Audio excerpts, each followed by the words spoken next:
예, 국민 여러분 안녕하세요. 구로구청장 이성입니다. 매년 연말에 저희 구로 구립예술단 정기 연주회가 열렸습니다. 아트밸리 예술극장에서 매년 성대하게 개최했습니다마는 올해는 코로나19 때문에 부득이하게 이렇게 온라인으로 송출하게 되었습니다. 구로구립 소년소녀 합창단, 또 구로구립 청소년 오케스트라, 그리고 또 구로구립 여성합창단, 이 세 개의 구립예술단이 온라인으로 공연을 하고 여러분께 또 송출을 해드립니다. 올해는 부득이하게 이렇게 온라인으로 합니다만은 그 프로그램은 아주 다양하게 저희가 준비했습니다. 그냥 노래 부르고 연주만 하는 것이 아니라 함께 단원들이 함께 토론하고 또 해설도 하고 이렇게 해가면서 보다 감상하시는 분들이 즐겁게 감상할 수 있도록 준비를 했습니다. 많은 분들이 온라인으로나마 이렇게 감상을 해주시고, 또 올해는 주제를 코로나로 지친 국민들에게 용기와 희망을 주자는 그런 주제로 모든 연주를 준비했습니다. 이 연주회를 즐겁게 감상해 주시기를 바라겠습니다.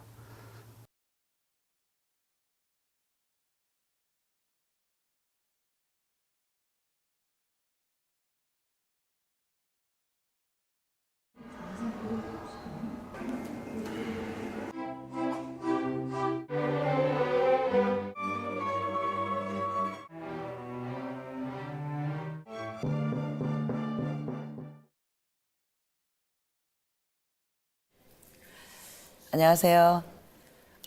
저는 구립 청소년 오케스트라 지휘자 오경자입니다. 안녕하세요. 구로구립 청소년 오케스트라 악장 정인우입니다.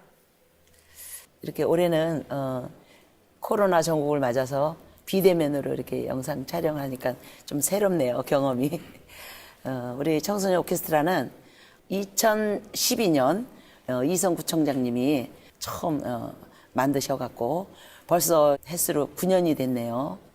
처음에는 한 25명 정도로 시작했다가 지금은 저를 비롯해서 지도 교수 선생님들 전부 합해서 한 70여 명으로 한 탄탄하게 구성이 됐습니다. 베토벤부터 시작했어요. 베토벤, 모차르트, 그다음에 올해는 이제 하이든 교향곡을 전악장을 저희들이 공부를 해서 아이들이 좀 더 심도 있게 클래식을 공부할 수 있도록 그렇게 저희가 했습니다.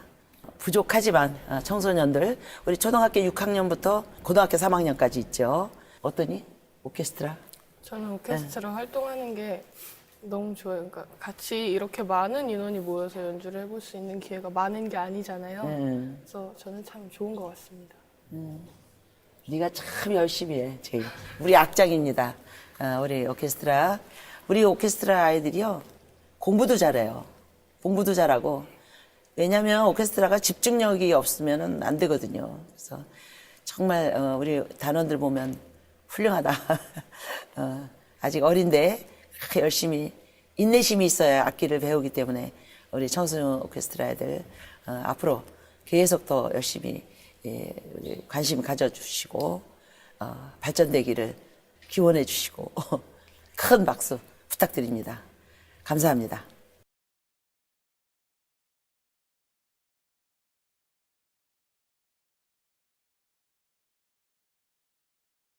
예, 이제 올해 2020년은 비대면으로 공연을 하지만 연이어서 클래식 공부를 위해서 베토벤, 모차르트, 올해는 하이든 교향곡 94번 놀람 교향곡 그거를 연습했습니다.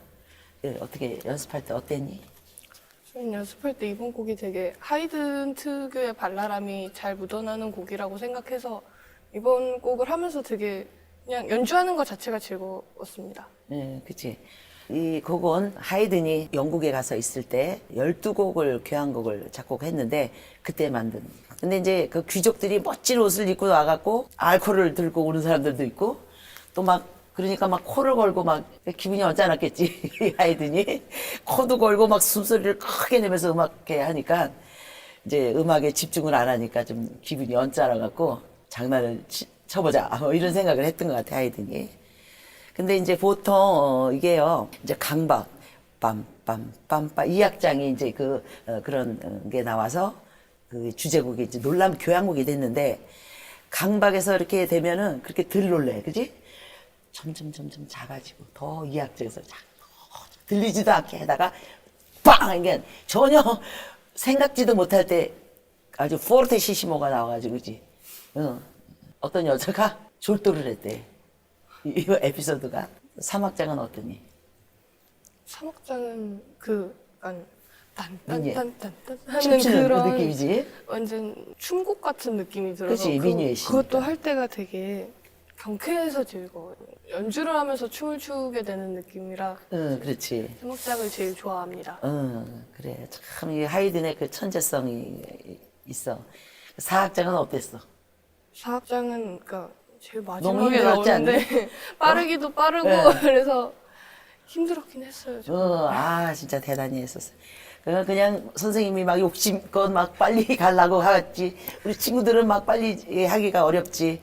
그래도 참 우리 악장을 비롯해서 전부 잘해준 것 같고, 천재 하이든을 우리가 청소년 오케스트라가 그 음악적인 것을 완벽하게 하기에는 너무 저희가 부족한데 그래도 나름대로 열심히 했습니다. 결국은 그 천재 하이든이 세상을 1809년에 떠났지. 그러고 나서 이 천재를 알고 싶은 거야, 사람들이. 그래갖고 사망 이후에 묘지를 파갖고 머리만 훔쳐갔어. 머리를 이 나라 저 나라로 다니면서 점점 값이 프리미엄이 붙어갖고 비싸져갖고 1954년 6월 달에 비로소 이제 오스트리아에서 승소를 했어. 그래갖고 찾아왔어. 세계를 떠돌아다니던 하이든 머리가. 그래갖고 145년 만에 다시 조국에 왔대. 그런 천재 음악가 하이든, 교향곡의 아버지지. 그런 분의 곡을 연주하게 돼서 굉장히 하이든이 돌아가셨지만 참 감사하고, 그지? 영광입니다. 그래, 너무 좋은 시간이었던 것 같아, 배우는데, 그지? 구로구립 청소년 오케스트라 관심 있게 잘 봐주시고 응원 잘 부탁드립니다. 우리 같이 화이팅 할까? 야, 하나, 둘, 셋, 화이팅!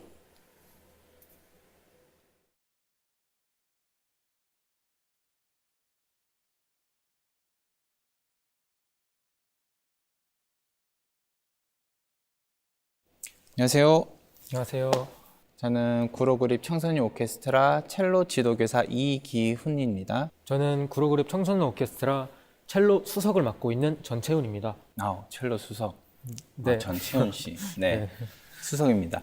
자, 투첼로를 맞추게 됐는데 원래 내가 처음에 하고 싶었던 곡은 이제 포퍼 또는 코렐리, 라폴리아부터 시작해서 어마어마하게 많지만은 하이든 주제다 보니까 이 시대 때 1700년대 때 시대에 맞는 작곡가를 해야겠다는 생각이 들어서 바리의 투첼로 소나타 in G 메이저 이거를 준비하게 됐는데 바리에 대해서 좀 알아본 게 있어? 제가 찾아봤는데 바리에가 프랑스 작곡가인데 첼로 연주자 겸 작곡가인 것까지만 찾아봤어요. 알았어. 네. 자, 투첼로 소나타를 할 때 다른 것보다는 너하고 나하고 이제 맞추는 시간이 짧다 보니까 한 3번, 4번 되나? 이제 비대면 때문에 내가 영상으로 너한테 수업을 몇 번 보내기는 했었지만 네. 이게 호흡을 맞춰야 되는 연주잖아? 그러다 보니까 내가 걱정을 진짜 많이 했었는데 우리가 비대면에서 대면으로 바뀌고 나서 이제 맞춰봤잖아. 네. 어땠었던 것 같아? 한 준비하는 단계가? 일단 처음에는 3악장이 밝고 경쾌해가지고 굉장히 경쾌하지. 네. 그래서 제 마음에 쏙 들었어요. 그래서 음. 제가 그런 걸 좋아하거든요. 빠르고 밝고 경쾌하게 쓰는 거를. 그래서 처음에는 3악장을 좋아했는데 이제 갈수록 연습하다 보니까 2악장이 아주 어마어마해지지. 감성적으로 와. 그래서 2악장이 너무 좋더라고요. 그래서 이 악장 감성을 느끼기엔 아직 굉장히 젊은데. 좀 더 깊기도 하니까 제가 또 네, 그렇지만 그렇지. 네. 그리고 또 느꼈던 거는 이제 제가 이 곡을 연습하면서 이 곡이 전체적으로 이제 인템포가 아니라 그렇지. 네, 선생님이랑 호흡을 맞춰봐야 되는 그런 곡이더라고요. 그래서 오케스트라에서 수석으로서 지휘자님의 지휘를 보고 딱 정 박자에 맞춰서 들어가는 것보다는 선생님이랑 이렇게 호흡을 맞춰서 어디에 들어가야 할지 그런 걸 맞춰서 하다 보니까 정말 색달랐던 그리고 신기했던 솔직하게 경험, 얘기해. 그런 어려웠다고. 경험이었던 것 같아요. 어려웠어요, 사실. 왜냐면 내가 퍼스트잖아. 퍼스트니까 너가 세컨, 퍼스트 세컨이라고 해서 세컨이 무조건 받치고 이러는 건 아니야. 소나타라는 거는 서로 이제 주고받게끔 돼 있는데 유독히 이 악장에서 퍼스트가 주도를 하게 돼. 전체적인 멜로디를. 그럼 네가 서포터를 해야 되는 입장이 되는 거지. 근데 내가 또 내 마음대로 해.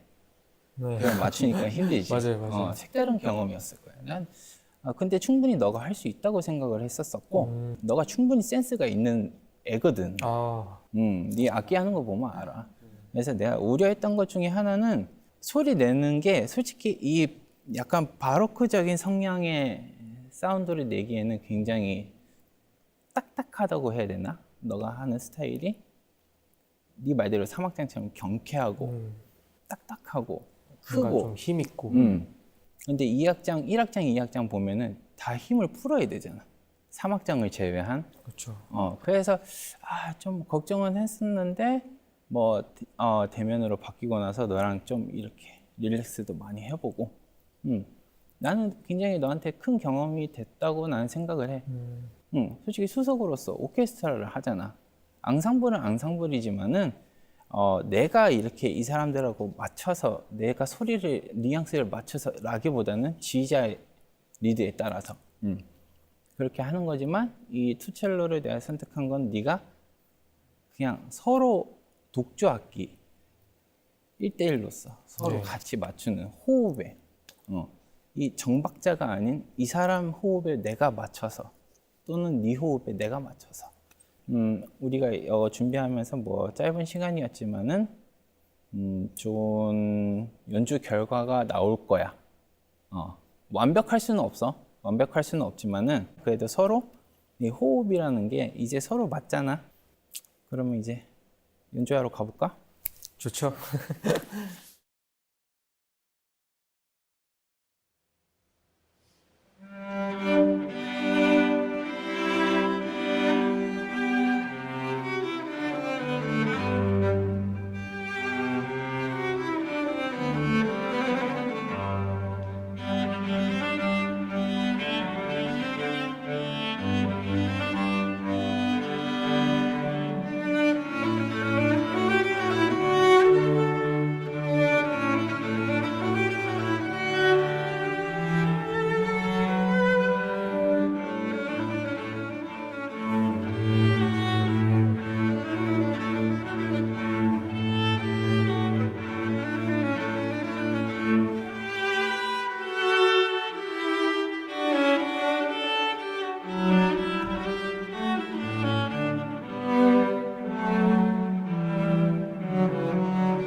안녕하세요. 구로 구립 청소년 오케스트라 클라리넷 지도교사 강문혁입니다.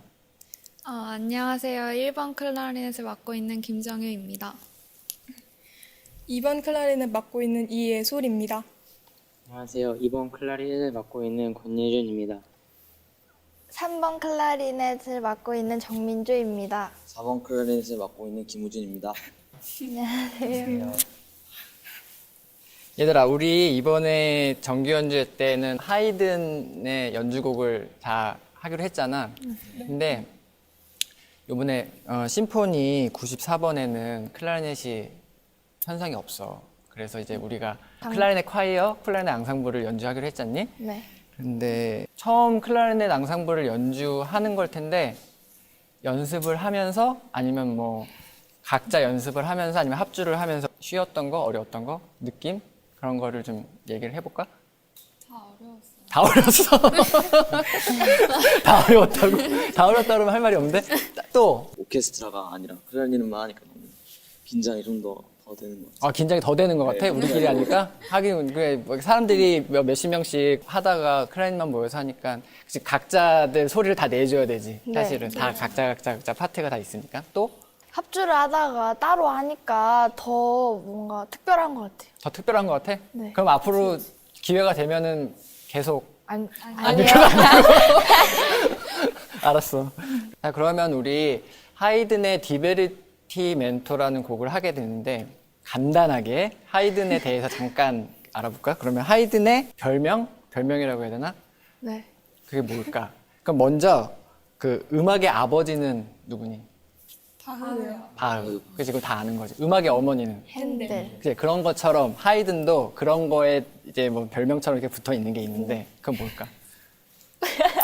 음악의 삼촌. 음악의 삼촌. 하이든은 교향곡의 아버지래. 교향곡의 아버지. 왜 교향곡의 아버지일까? 하이든이 교향곡을 몇 개나 썼는지 아는 사람? 몇 개 정도? 한 50개? 50개? 아니야. 근데 50개보다 더 돼. 100개보다도 더 돼. 그 오케스트라에서 연주하는 놀람 교향곡이 몇 번이야? 94번. 94번. 그럼 일단 최소한 94개를 썼을 거 아니니? 하이든은 104번까지 교향곡이 있대. 그러니까 교향곡의 아버지라고 불리는 거죠. 그다음에 디베레트 멘토는 무슨 뜻인지 아는 사람? 직업상은 유희고. 유희곡? 이태리어로 유희곡이지. 그치, 유희곡. 즐겁게 하는 곡. 뜻은 그런데 음악 형식 중에 디베르티멘토라는 형식이 또 있는데 독주악기들이 소규모로 모여서 연주하는 곡.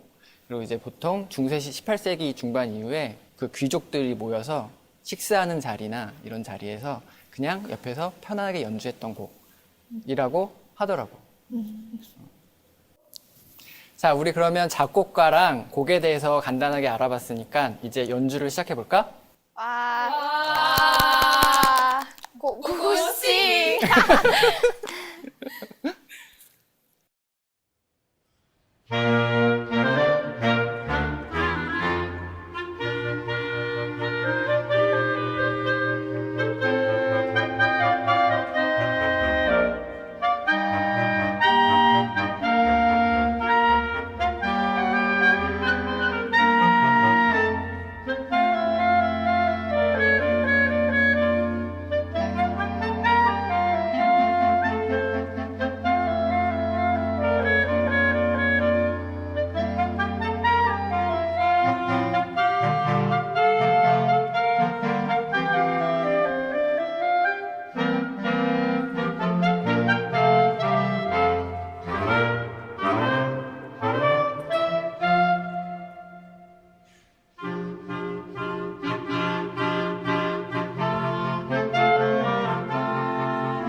구로 구립 청소년 오케스트라 퍼스트 바이올린 강사 박재영입니다.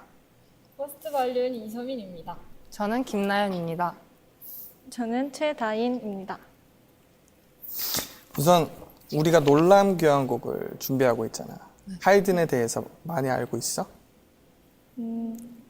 저는 하이든 하면 모차르트가 생각이 나더라고요. 모차르트. 네. 맞아, 고전주의 작곡가야. 동시대 사람이기도 하니까. 맞아. 그리고 교향곡의 아버지 아니에요? 맞았어. 교향곡 아버지라고 불리는 이유가 104개의 교향곡을 만든 것도 있는데 지금 교향곡의 형식을 만든 분이라고도 볼 수 있지. 자, 두 번째, 선생님이 몇 가지 준비해왔는데 하이든은 다른 작곡가와 달리 다른 작품본을 쓰고 있어. 알고 있었니? 들어본 것 같긴 한데 잘 모르겠어요. 좀 몰랐어요. 원래 하이든은 호보켄이란 작품본을 써. 원래 OP라고 쓰고 오프스 넘버라고 쓰는 작품본을 쓰는데 하이든 같은 경우는 그 곡을 정리한 안토니 판 호보켄 이름을 따서 호보켄 넘버라고 읽어. 그래서 넘버가 다르다는 거. 그럼 혹시 하이든은 이 곡을 왜 만든 거예요? 놀람 교향곡은 런던 교향곡 12개 중에 두 번째 작품이야. 근데 품위를 지키기 위해서 귀족들이 음악에 관심 없고 그냥 품위를 지키기 위해서 와서 공연을 보다가 조는 모습을 보고 그 아이디어를 생각해낸 거지. 그래서 놀람 교향곡이구나. 맞았어. 혹시 1악장을 연주하면서 어떤 느낌을 받았어? 전 좀 리듬이 좀 리드미컬하다 해야 되나? 리드미컬. 되게 하면서 리듬 타게 되는 그런 느낌이었어요. 소민이는? 신나가지고 그 멜로디가 좋았어요. 멜로디가 좋았어. 그리고 뭔가 하이든 그 특유의 명량함이 있잖아요. 맞았어. 그게 느껴져서 재밌었어요. 그래서 1악장은 뚜띠 부분만 보면 이 곡을 알 수가 있어. 그래서 시미레 도시라 알지? 네네네. 그 요소 두 가지가 이 곡의 전반적인 느낌을 보여주고 있어.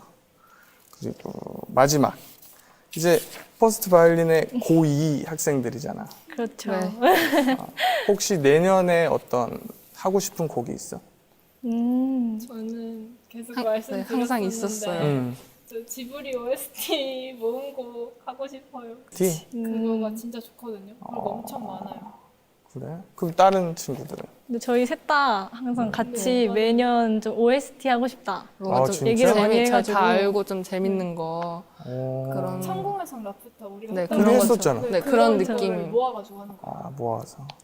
그러니까 내년에는 꼭 너희가 하고 싶은 곡 선생님도 같이 했으면 좋겠다. 우리 그러면 마지막으로 1악장 연주하러 한번 가볼까? 네, 좋아요. 좋아요.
안녕하세요. 저는 구로 구립 청소년 오케스트라 플룻을 담당하고 있는 김정현 선생님이라고 합니다.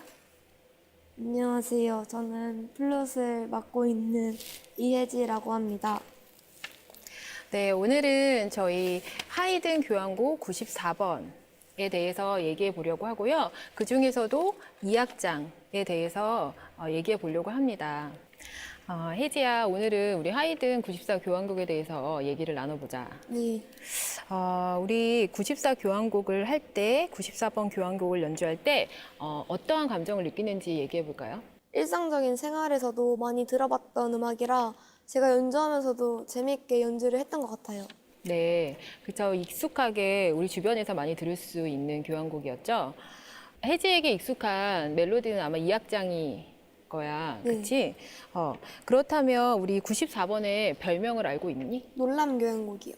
놀람. 놀람이 별명인데 그러면 왜 놀람이라는 별명이 붙게 됐는지 설명해 줄 수 있어요? 이 악장에서 원래는 되게 잔잔하게 연주를 하다가 갑자기 포르테로 소리를 크게 터트리는 부분 때문에 그런 별명이 붙은 것 같아요. 네, 맞아요.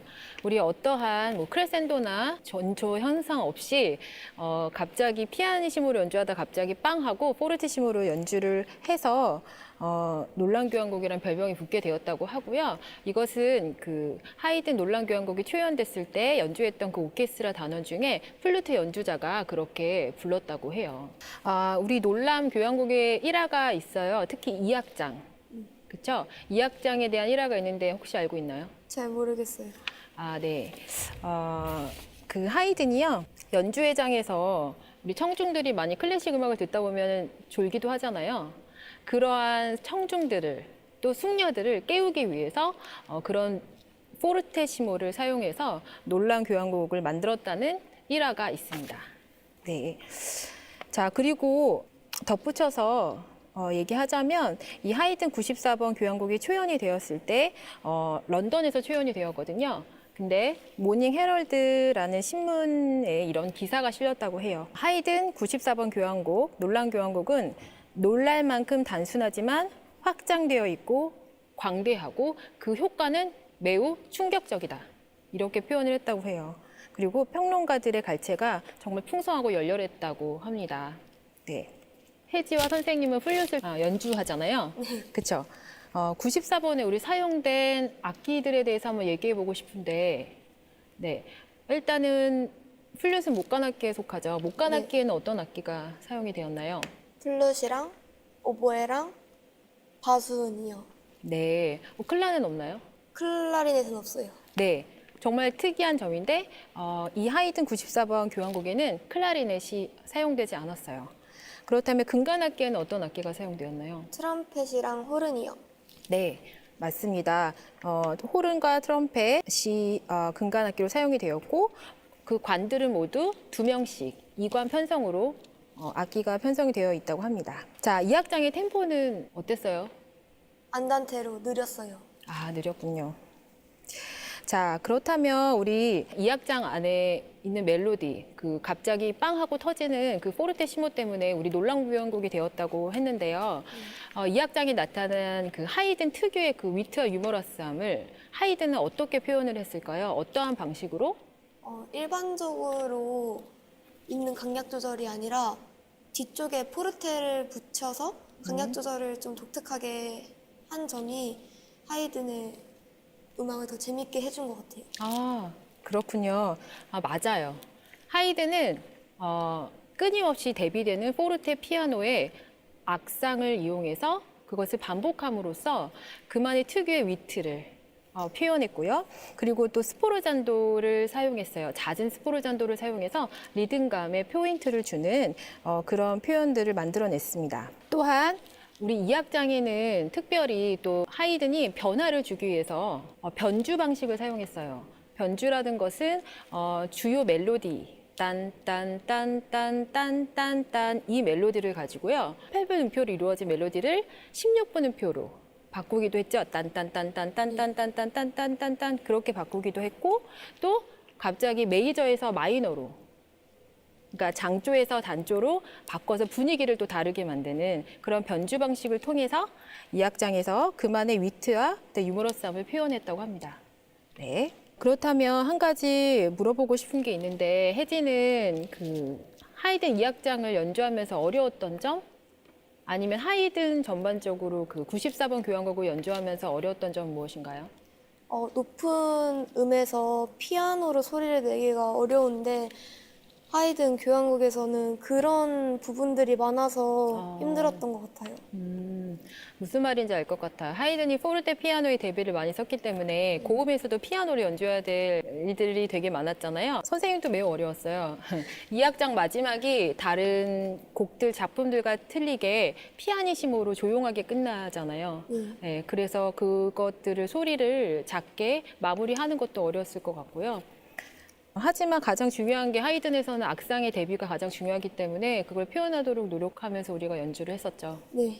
그리고 또 이 악장에서는 오보와 플룻이 거의 솔로로, 듀엣 솔로로 나오기 때문에 굉장히 연습을 많이 했던 기억이 납니다. 맞아요. 네. 어쨌든 오늘 혜지와 즐거운 이 악장에 대해서 그리고 하이든 교향곡에 대해서 대화를 나누게 돼서 너무 기뻤어요. 네. 감사합니다.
구로구립 청소년 오케스트라 세컨 바이올린 강사 변지혜입니다. 구로구립 청소년 오케스트라 세컨 바이올린 김연서입니다. 3악장 미니에트 템포가 어떻게 되지? 알레그로 몰토예요. 뜻은? 매우 빠르게요. 고전주의 3악장은 프랑스 궁정에서 유래한 춤곡인 미뉴에트로 작곡되기 때문에 템포가 그다지 빠르지 않다는 걸로 알고 있는데 알레그로 몰토라고 적힌 이유가 있을까요? 3악장 미니에트 템포는 빠르지 않고 궁정 음악에서 유래가 되었다고 했잖아. 그럼 원래는 어떤 사람들을 위해 작곡이 된 것 같아? 궁정에서 연주되었으니 귀족들일 것 같아요. 맞아, 귀족이야. 그럼 그 곡의 느낌은 어땠을 것 같아? 우아하고 귀족들이라 권위적일 것 같아요. 그게 선생님도 같은 생각인데 그러면은 하이든이 왜 알레그로 몰토로 설정한 이유를 알 것 같아? 매우 빠르게 연주하면서 훨씬 활달하고 경쾌한 분위기를 만들어 좀 더 대중적인 평민들의 춤으로 바꿔놓고 싶어 했던 것 같아요. 맞아. 그럼 우리 같이 하이든 3악장을 한번 들어볼까?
네, 안녕하세요. 저는 구로 구립 청소년 오케스트라에서 금관 파트를 가르치고 있는 유환민. 저는 구로구립 청소년 오케스트라에서 트럼펫을 불고 있는 유시은이라고 합니다. 반갑습니다. 지금 이렇게 하이든 94번에 대해서 우리가 얘기를 할 건데, 혹시 시은이는 94번에 대해서 좀 알고 있었니? 오케스트라 연주를 하기 전에는 그냥 얼핏 들은 정도로만 알고 있었어요. 그러면 그냥 들은 정도만 알고 있고, 혹시 뭐 학교에서 배웠고, 그러면? 네, 학교에서도 배웠던 정도. 배웠던 정도? 네. 그러면 여기 오케스트라 와서 처음 이제 뭐 연주를 해보는 거고, 그치? 합주를 처음 해보는 거일 테고, 이전에는 보통 그러면 트럼펫을 연습할 때는 어떻게 연습했니? 혼자 연습했니? 네, 혼자 집에서 그냥 소리만 날 정도로. 아, 네. 그래? 그럼 지금 요즘에 합주를 좀 해보니까 어때? 아, 너무 어려운 것 같아요. 합주 어려워? 네. 재미는 있니? 같이 연주를 했을 때 맞는 부분들이 좀 재밌는 것 같아요. 그래, 재밌어? 네. 다행이다, 그치? 우리가 오늘 좀 얘기를 나눠볼 거는 사악장, 알레그로 디 몰토라는 그 빠르기에 그 곡을 얘기해 볼 건데, 이 사악장에 대해서 좀 선생님이 질문을 좀 해볼게. 사악장에 론도 소나타 형식으로 된 이 악장인데, 이 피날레 악장의 고유의 발랄함과 생기가 넘치는 느낌의 악장인데, 이 론도 소나타 형식에 대해서 혹시 알고 있니? 제가 알기로는 론도 소나타는 론도 형식과 소나타 형식이 합쳐진 것이라고 알고 있는데 제 1주제와 제 2주제를 가지고 중간에 전개부를 가진 점은 소나타 형식을 닮았다고 들었고요. 주제부가 반복될 때마다 사이사이에 경과부들이 껴있는 점은 론도 형식이라고 알고 있었어요. 그렇지. 이렇게 네. 들으니까 진짜 어렵다, 그치? 네, 어려워. 얘기를 하면서도 우리가 이 론도 형식이나 소나타 형식에 대해서 좀 어려운데, 혹시 론도 형식에 대해서는 따로 아는 거는 있니?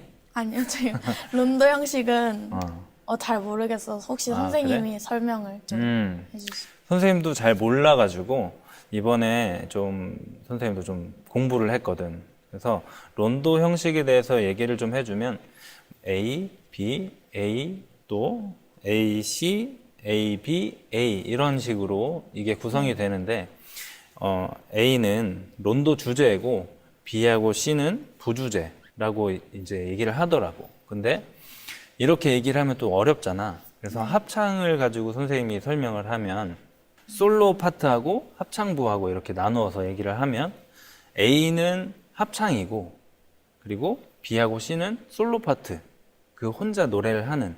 해서 이 합창은 계속 똑같은 노래를 반복을 하고, B하고 C는 이제 노래도 바뀌면서 이 합창의 그 노래와 연결을 시켜주는 그런 역할을 하는 그런 형식을 론도 형식이라고 하거든.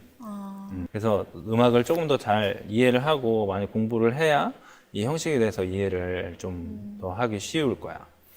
그러면 이게 론도 소나타 형식이니까 혹시 소나타 형식에 대해서는 그래도 조금은 알고 있을 것 같은데 어때? 제가 알기로는 소나타 형식은 제시부, 발전부, 재현부 이렇게 세 가지로 구성이 되어 있다고 들었는데 이제 제시부는 주제를 제시하고 발전부는 악상을 발전시키면서 좀 빈번한 조바꿈이 일어나고 때로는 주제 자체가 다른 형태로 바뀌기도 한다고 하더라고요. 그리고 재현부는 제시부를 다시 재현해서 연주하는 거라고 알고 있어요. 그러니까 그 말 그대로 그냥 주제를 제시해주고 네. 음악을 더 풍부하게 발전시키고, 그렇지. 그 다음 또 그 처음에 나왔던 음악을 재현해서 하는 게 소나타 형식이구나. 네. 그렇구나. 선생님도 잘 몰라, 사실. 너 덕분에 알게 됐네. 여기까지 우리가 론도 소나타 형식에 대해서 좀 알아봤는데, 선생님 또 다른 질문을 또 하나 가져왔거든. 지금 우리가 사악장뿐 아니라 전악장에 리듬을 담당하는 악기가 나오거든. 네. 그 악기가 어떤 악기인지, 그리고 또 네. 그 악기랑 같이 나오는 악기가 또 어떤 악기인지 혹시 알고 있을까? 제가 부는 트럼펫이랑 이 팀파니와 트럼펫의 역사를 조금 읊어드리자면 13세기에는 팀파니를 캐틀 드럼이라고 불렀대요. 캐틀 드럼. 그렇게 트럼펫과 함께 군대 음악 연주에 사용이 됐었고 16세기, 17세기부터는 팀파니와 트럼펫은 오케스트라에서 이제 함께 리듬 파트를 연주했고 팀파니의 조성이 트럼펫의 조성인 D장조와 C장조로 이제 제한이 되었다고 합니다. 그건 좀 신기하다. 그 트럼펫하고 똑같이 D장조하고 C장조로 연주된다는 게 신기하네. 그리고 또 한 13세기에 그때쯤에는 이 전쟁이 많았던 그 시대에는 그래서 그 캐틀 드럼이라는 그 팀파니하고 트럼펫하고 같이 뭔가 그 신호를 알리는 그런 역할을 했기도 했고, 이제 그 지나서 15세기, 16세기쯤에부터는 이제 오케스트라 연주를 많이 하면서 이제 그런 트럼펫과 이 팀파니가 리듬 악기를 그래서 많이 연주를 했나 보다. 그치? 네. 선생님도 캐틀 드럼이라는 건 처음 들어봤거든. 팀파니가 옛날 이름이 캐틀 드럼이구나. 그래. 선생님이 이제 세 번째 질문. 혹시 피날레가 뭔지 아니? 피날레? 여러 악장에서 마지막 악장을 가리키는 말 아닌가요? 거의 맞지. 피날레라는 거는 선생님이 이제 얘기를 해주면, 모든 음악들의 마지막 악장으로 구성이 돼 있고, 예를 들어, 뭐가 있을까? 현악 사중주? 그런 곡에서 마지막 악장을 또 피날레라고도 하고, 뭐 지금 요즘에 작곡되는 곡들도 이렇게 악장들이 나눠져 있으면 보통 마지막 악장을 피날레 악장이라고 얘기를 해. 그래서 이제 선생님이 이제 마지막으로 질문을 또 준비를 했는데, 시은이가 이제 오케스트라에 처음 들어와서 처음 사실 올해 연주하는 거고, 이번 연주 이제 준비하면서 뭐 어려웠던 거나 뭐 힘든 점이나 뭐 아니면 친구들하고 뭐 있었던 뭐 에피소드 같은 거 혹시 있니? 말씀하셨던 것처럼 제가 아무래도 합주가 처음이고 오케스트라가 처음이다 보니까 이제 다른 악기들과 연주를 할 때 박자나 이런 맞추는 부분들이 좀 어렵고 그래도 부르면서 많이 틀리긴 틀렸는데 그치. 잘 마무리된 것 같아서 맞아. 좋습니다. 너 말대로 그렇게 이제 박자를 혼자 연습할 때는 그냥 내가 불고 싶을 때 불면 되고, 그치. 박자가 밀려도 그냥 다시 내가 불면 되는데, 이렇게 합주를 할 때는 내가 꼭 그 박자에 맞춰서 나와야 되고, 마치 뭐 지나가는 뭐 버스나 트럭에 올라타듯이 그렇게 박자에 맞춰서 가야 되잖아. 그치. 그게 쉽지가 않아. 맞아요. 그치. 그래서 지금은 올해는 또 첫 번째 연주라 더 어려웠을 테고, 이렇게 우리가 영상으로 지금 코로나 때문에 이렇게 영상으로 남기지만 앞으로 진짜 연주를 하면 더 뭔가 뿌듯하고 더 재밌는 연주가 될 수도 있을 것 같아. 네. 알겠지? 그래. 사악장에 대해서 우리 이렇게 얘기를 많이 해봤는데, 이제 우리는 사악장을 열심히 연주를 해보는 걸로 합시다. 좋습니다. 알겠죠? 네. 그러면 여기까지 트럼펫 그리고 트럼본을 가르치고 있는 저는 유한민, 유시은이었습니다. 네, 감사합니다. 감사합니다.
저희가 온라인으로 이렇게 개인 연습을 했잖아요. 근데 개인 연습을 하는 거에 그 장점도 있는데 확실히 모여서 하는 합주가 그 시간이 적다 보니까 파트끼리 서로 안 맞는 게 있어서 좀 부족했던 것 같아요. 아쉬웠어? 네, 아쉬워.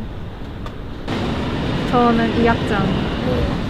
그러니까 놀람교환곡이 되게 많이 알려진 곡이잖아요. 근데 그 뒷부분은 잘 모르고 있었는데 직접 해보니까 되게 다이나믹한 게 많아서 좋았어요. 저도 악기 연주하는 거 좋아하는데 만약에 토요일날 그 정기적으로 하는 게 없었으면은 개인적으로 연습을 안 했을 것 같은데 그래도 토요일날 계속 해가지고 강제적으로라도 연습을 할 수 있어서 좋았어요. 특별한 이유는 없고 학교에서 그냥 초등학교 때 방과후로 했어서 되게 자연스럽게 그냥 했던 것 같아요. 친구는 어떻게 이 친구 따라서 방과후 했어요. 원래 안.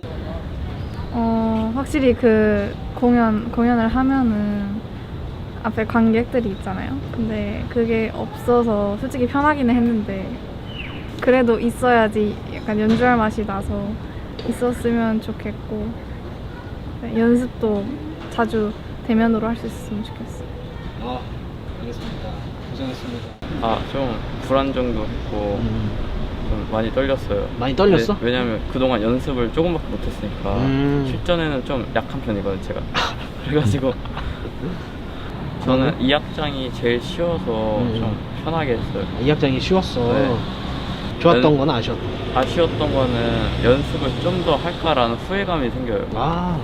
그리고, 각자 연습을 네, 그리고 각자 연습. 그리고 좋았던 점은 뭐 다 같이 모여서 하는 거, 모여 있는 거 그 자체로 좋아요. 내년에는 좀 어떻게 했으면 좋겠어? 내년에도 여러 공연이 다 직접 가서 찾아가서 드렸으면 좋겠어요. 야외에서도 공연하고 싶어? 네. 내가 이거 오케스트라 하길 잘했다라고 생각했던 점이 있어? 트럼펫을 처음 배울 때.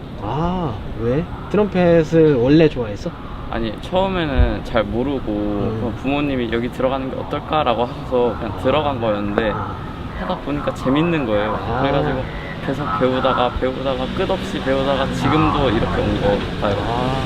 그러면 앞으로도 계속 하고 싶은 생각은 있어? 네, 당연하죠. 되게 좋아하나 보다. 편할 것 같아요. 안녕하세요. 저는 바이올린 1바이올린의 최다인 엄마 유선정입니다. 네, 안녕하세요. 저는 클라리넷 이예솔 엄마 신선아입니다. 반갑습니다. 네. 저는 그러니까 제가 초등학교 때 학교에 방과후 프로그램이 있었어요. 그때부터 1학년 때부터 바이올린을 시작하더니 음악을 되게 좋아하다 보니까 그리고 우연한 기회에 구로구에 구립 오케스트라니 있다고 그러더라고요. 그래서 오디션 봐서 떨리는 마음으로 들어왔던 것 같아요. 그래서 들어왔어요. 어떻게 저희 아이도 초등학교 때 학교에서 오케스트라 활동을 하고서 이제 주변에 알아봤는데 구로구에서 이렇게 좋은 오케스트라가 있다고 해서 지원해서 들어왔습니다. 맞아, 아이들이 잘하면서 많은 부모님들과의 그 차이가 꽤 많아요. 부딪힐 때도 꽤 많고. 근데 토요일날 이 시간에 오케스트라에서 같이 어울려서 이렇게 음악을 만들어내는 건 굉장히 좋아요. 혼자서 연습을 하기도 하고 워낙 음악을 좋아하는 한 아이들라도 여기 오는 자리를 좋아해요. 그리고 음악이 음악 한번 공연에 올라가고 그럴 때마다 달라지는 모습이 있으니까 그래서 좋았던 것 같아요. 늘 이 자리를 계속 지켰던 것 같아요. 악기라는 거를 보통 우리는 초등학교 저학년 때 배우고 학년이 올라가면 그만두잖아요. 근데 제가 듣기로는 그 아이들의 정서가 폭발할 때 악기를 다루고 음악과 가까이 하면 좋다라는 글을 읽은 적이 있어요. 근데 다행히도 아이가 오케스트라 활동을 너무 좋아하고 정서적으로 많은 도움을 받고 있는 것 같아요. 그다음에 혼자 하는 게 아니라 아까 말씀하신 것처럼 어울러서 하다 보니까 아이가 정서적으로도 도움이 됐고 그다음에 너무 즐겁게 하고 있어서 저는 꼭 꾸준히 고3까지 잘했으면 좋겠어요. 이분들이 악기를 알려주는 것 동시에 삶의 어떻게 보면 앞날을 먼저 가신 분들의 모습들을 보게 되는데 그게 또 구로 문화재단에서 함께 해주니까 너무 감사하죠. 이런 게 많지 않은데 이 끝까지 갔으면 좋겠고 또 이제 얘네들이 졸업한 친구들이 이제 꽤 몇 명 있는데 고등학교를 졸업한 이후에도 이렇게 홈커밍처럼 그런 것도 할 수 있을 만큼 아주 전통 있게 계속 잘 이어졌으면 좋겠어요. 특별히 신경 써주시면 너무 감사하겠습니다. 이렇게 구로구에서 정말 비용도 들지 않고 훌륭하신 선생님들한테 배울 수 있는 기회가 있다라는 게 너무 제가 구로구민으로서 너무 감사하고요. 그 다음에 우리 아이들 실력이 좋거든요. 나쁘지 않아요. 그래서 그게 다 이렇게 지원을 잘 해주시고 잘 가르쳐 주신 덕이라고 생각을 해요.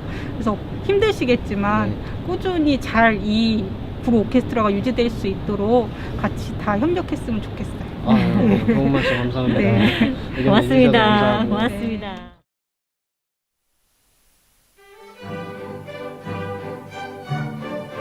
역시 강원인데 강원인. 저기 어디 가서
하나, 둘, 셋, 하나, 둘, 셋, 이렇게 해주세요.